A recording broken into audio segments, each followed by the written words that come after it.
Saya ini agen, Iya. agen knowledge exchange, jadi begitu. Bisa juga disebut mini diplomat Oke. sebenarnya. Bahwa diplomat itu sebenarnya semua orang yang membawa citra Indonesia ke luar negeri kan. Yang saya coba lakukan adalah, dan bersama dengan beberapa akademisi yang tadi saya bilang sudah mulai berpengaruh di UK, adalah untuk membawa serta institusinya agar mau melirik Indonesia sebagai main partner for research collaboration.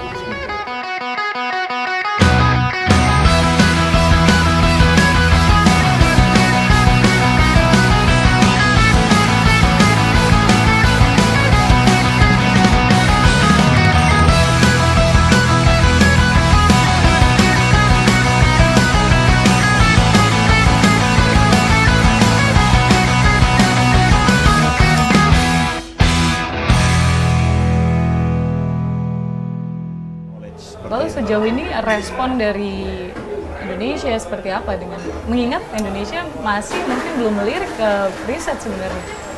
Ya, duit riset kita itu paling kecil, bahkan baik secara persentase maupun secara nominal, bahkan dibandingkan negara ASEAN.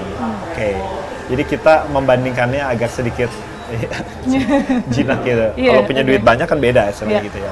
Jadi dibilang Indonesia nggak peduli riset itu nggak juga, gitu sebenarnya.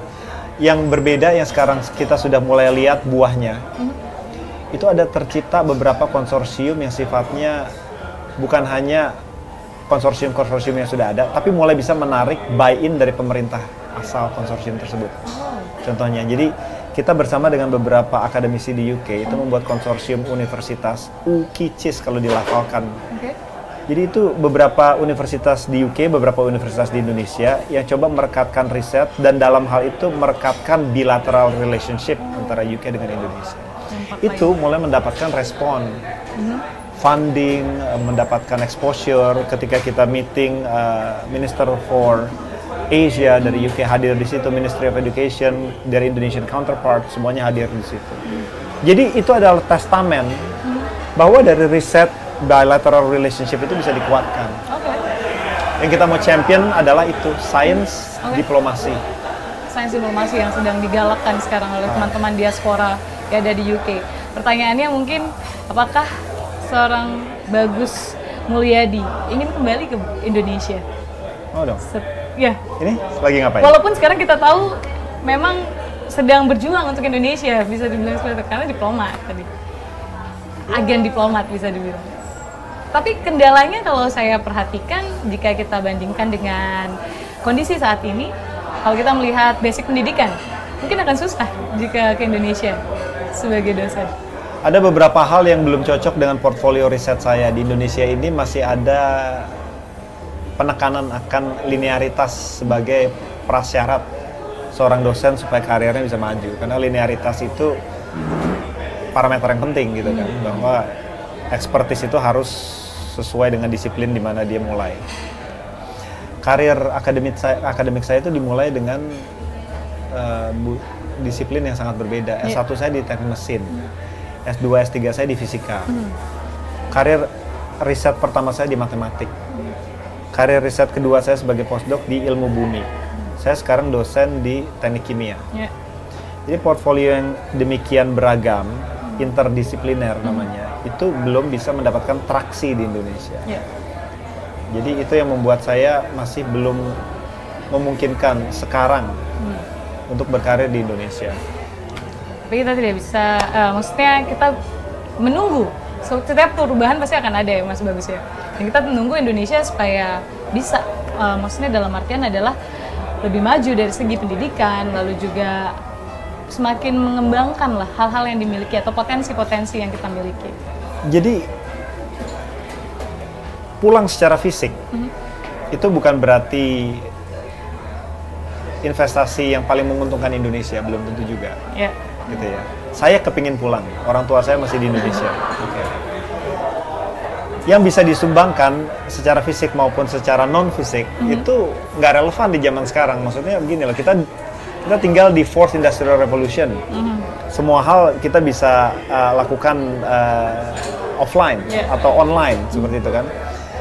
Saya punya peran untuk mencoba agar membawa pemerintah Inggris, institusi di Inggris itu melihat Indonesia sebagai rekan partner riset, rekan riset gitu ya. itu bisa dilakukan dengan efektif kalau saya berada di situ.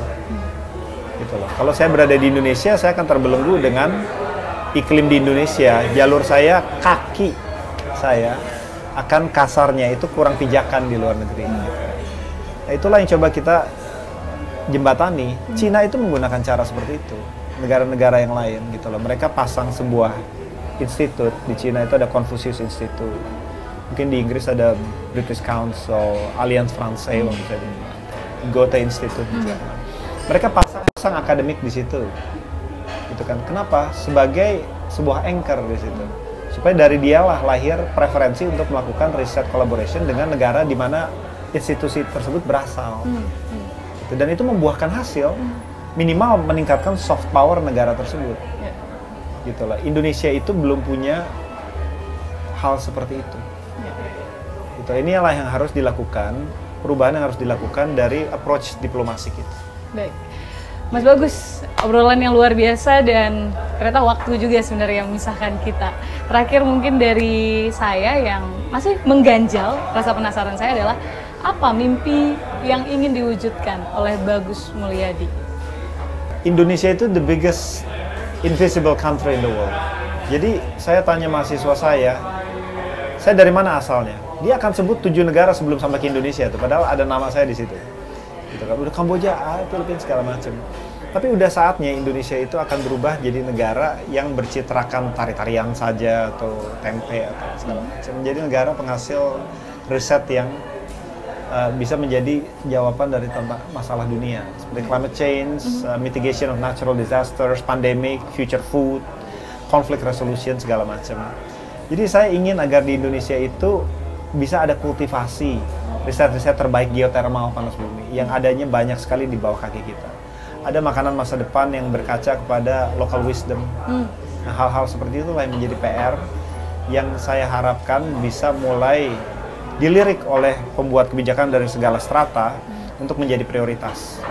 Kita harapkan mimpi itu memang bisa terwujud, entah itu dalam waktu yang ke depannya dalam waktu pendek ataupun nantinya bisa kita wujudkan beberapa tahun lagi. Obrolan yang menyenangkan dengan Bagus Mulyadi, asisten profesor dari University of Nottingham.